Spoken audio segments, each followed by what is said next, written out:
नमस्कार दोस्तों, अगर आप क्लास 12th में हैं और कंपार्टमेंटल एग्जाम 7 मई को इकोनॉमिक्स का पेपर दे रहे हैं, यानी अर्थशास्त्र का पेपर का एग्जाम है आपका भी, तो इस वीडियो को आप शुरू से अंत तक जरूर वॉच कीजिएगा। अगर आपका संकाय आर्ट्स हो या कॉमर्स, तो इन दोनों के लिए ये वीडियो है। तो इस वीडियो में हम लोग एग्जाम व्यू से बहुत वीआई ऑब्जेक्टिव क्वेश्चन लेकर आए हैं। तो चलिए स्टार्ट करते हैं। तो सबसे पहला सवाल है, सबसे पहले हम लोग जान लेते हैं, हम क्वेश्चन को पढ़ेंगे और सीधे हम लोग आंसर को यानी आंसर बताएंगे, ऑप्शन नहीं पढ़ेंगे क्योंकि टाइम इससे बढ़ जाता है, वीडियो लंबा हो जाएगा। तो सीधे हम लोग क्वेश्चन को पढ़ेंगे और क्वेश्चन को पढ़कर सीधे ऑब्जेक्टिव क्वेश्चन को लगाएंगे। तो चलिए अब हम लोग शुरू करते हैं। सबसे पहला सवाल है कि अर्थशास्त्र का पिता कौन है? तो इसका आंसर बी आंसर सही है। चलिए अब हम लोग चलते हैं क्वेश्चन नंबर 2 में। क्वेश्चन नंबर 2 कह रहा है कि अर्थशास्त्र चयन का तर्कशास्त्र है, किसने कहा? तो इसका आंसर दूसरा का सी आंसर सही है। चलिए अब हम लोग चलते हैं क्वेश्चन नंबर 3 में। क्वेश्चन नंबर 3 कह रहा है कि किसने कहा अर्थशास्त्र धन का विज्ञान है? तो इसका आंसर तीसरा का सी आंसर सही है। चलिए चलते हैं क्वेश्चन नंबर 4 में। क्वेश्चन नंबर 4 कह रहा है कि सबसे पहले माइक्रोसॉफ्ट का प्रयोग किसने किया? तो इसका आंसर चौथा का सी आंसर सही होगा। चौथा का सी आंसर सही है। चौथा का सी आंसर सही है। चलिए अब हम लोग चलते हैं क्वेश्चन नंबर 5 में। क्वेश्चन नंबर 5 कह रहा है कि अर्थव्यवस्था को वर्गीकृत किया जा सकता है। तो इसका आंसर क्वेश्चन नंबर 5 का आंसर जो होगा डी आंसर सही होगा, यानी इनमें से सभी। चलिए क्वेश्चन नंबर 6 में चलते हैं। क्वेश्चन नंबर 6 कह रहा है कि निम्नलिखित में कौन उत्पत्ति का साधन नहीं है? तो इसका आंसर छठा का ए आंसर सही होगा, यानी भूमि। चलिए अब हम लोग चलते हैं क्वेश्चन नंबर 7 में। क्वेश्चन नंबर 7 को हम लोग पढ़ लेते हैं।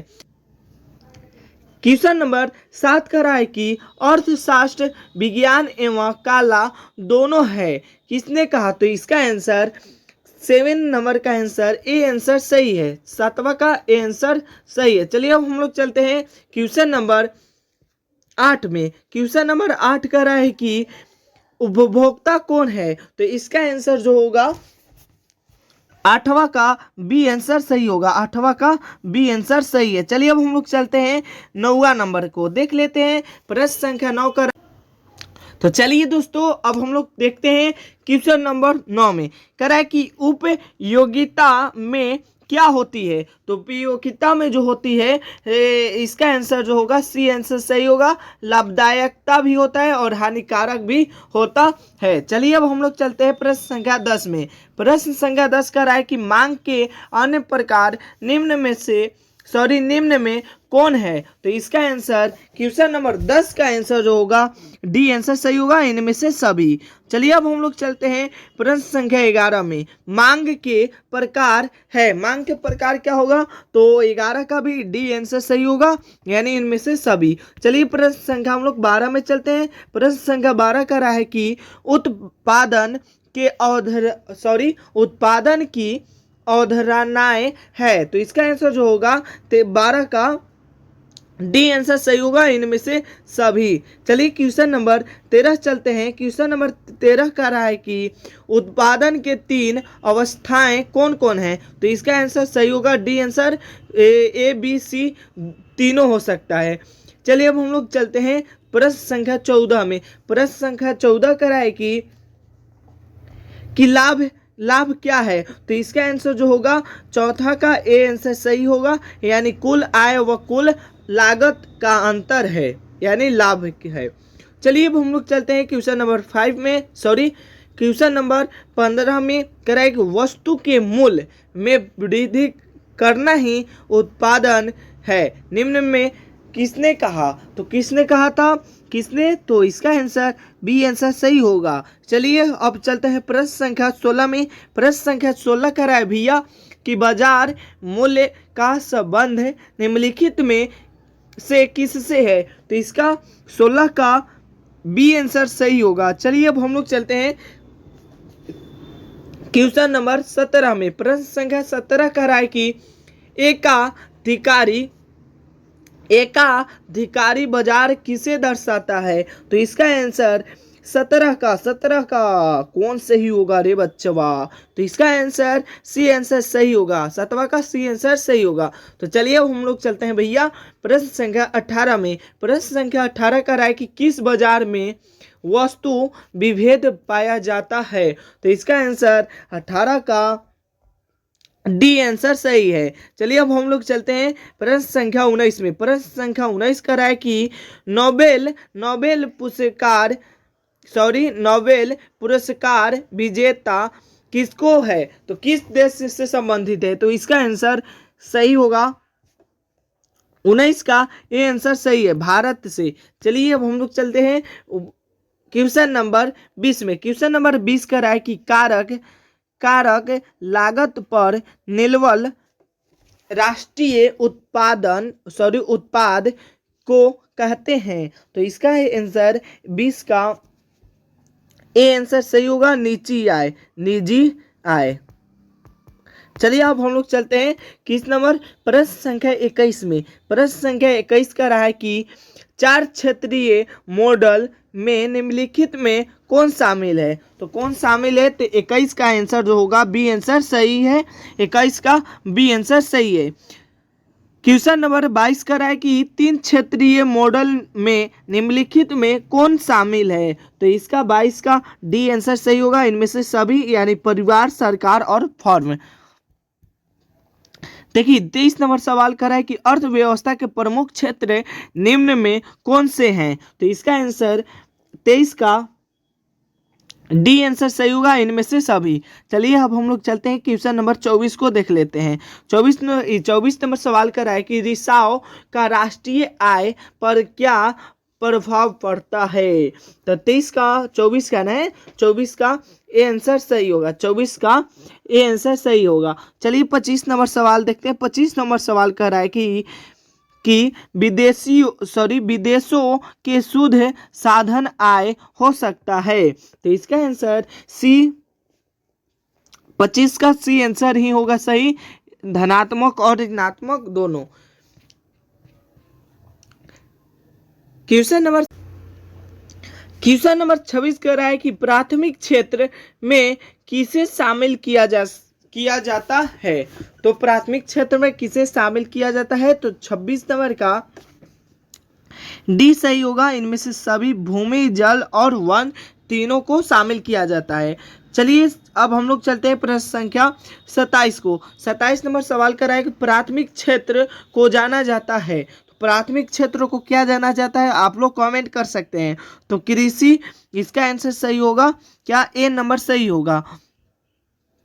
28 नंबर को देख लेते हैं। कह रहा है कि द्वितीयक क्षेत्र को जाना जाता है। तो द्वितीयक क्षेत्र को क्या जाना जाता है? तो 28 नंबर का बी आंसर सही होगा, 28 नंबर का बी आंसर सही होगा। चलिए 29 नंबर सवाल को देख लेते हैं। 29 नंबर सवाल कर रहा है कि 29 नंबर सवाल कर रहा है कि एक अर्थव्यवस्था में कौन सा क्षेत्र शामिल रहता है? तो 29 नंबर का डी आंसर सही होगा, इनमें से सभी प्राथमिक, द्वितीयक और तृतीयक तीनों होता है, तीनों। 30 नंबर सवाल कर रहा है कि निम्न में से निजी कौन वस्तु नहीं है? तो इसका आंसर जो होगा सी आंसर सही होगा, इसका आंसर क्या होगा? सी आंसर सही होगा। चलिए 31 नंबर सवाल को देख लेते हैं। 31 नंबर सवाल कर रहा है कि निम्नलिखित में कौन प्रत्यक्ष कर के उदाहरण है? तो इसका आंसर 31 का डी आंसर सही होगा, इनमें से सभी। चलिए अब हम लोग चलते हैं प्रश्न संख्या 32 में। प्रश्न संख्या 32 का रहा है कि एक मुद्रा की दूसरे मुद्रा के रूप में कीमत कहलाती है। तो 32 का डी आंसर सही होगा, 32 का डी आंसर सही होगा, ए एवं बी दोनों। चलिए अब हम लोग चलते हैं क्वेश्चन नंबर 33 में। 33 नंबर का रहा है कि 33 नंबर सवाल कर रहा है कि निम्नलिखित में निम्नलिखित में श्रेष्ठ मुद्रा के कौन से गुण हैं? तो कौन से गुण है?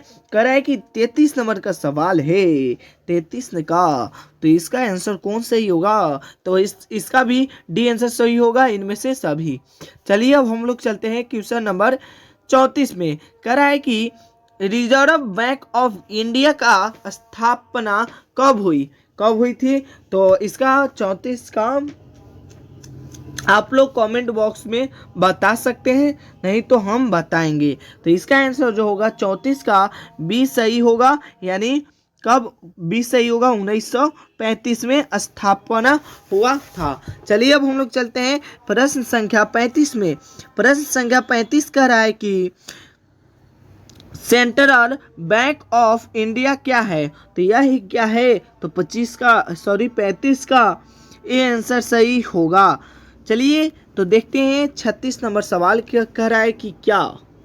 36 नंबर सवाल को देखते हैं। कह रहा है कि भारत का केंद्रीय बैंक कौन है? भारत का केंद्रीय बैंक कौन है? तो 36 का जो होगा सी आंसर सही होगा, यानी चलिए अब हम लोग चलते हैं 37 नंबर सवाल को। 37 का कह रहा है 37 कि अमेरिकी डॉलर का अवमूल्यन कब हुआ था? तो 37 का ए आंसर सही होगा, यानी 12 फरवरी 1973 में